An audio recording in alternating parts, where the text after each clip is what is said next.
இருக்கலாம். ஆனா அந்த வழியா சோர்ந்து போய் திரும்ப வீட்டுக்கு நீ போதல நினைக்கும் போது உனக்கு கர்த்தர் உன்னை என்னை எடுத்து பயன்படுத்த வேண்டும் என்று தீர்மானம் பண்ணி விட்டார்னா அவன் கொண்டு போய் சேர்க்கிற நிர்வாகத்துக்கு தீர்க்கதரிசி இடத்துல கொண்டு போய் சேர்ப்பா.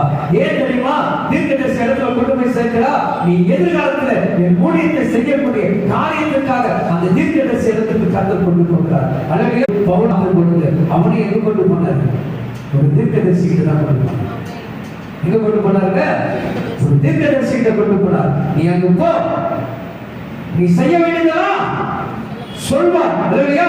அப்ப எதற்காக தேவன் ஒரு பட்டணத்துக்கு ஒரு தீர்க்கதரிசியை வைக்கிறார்? அல்லேலூயா. நாகமான் குஷ்டரோகி நீங்குவதற்காக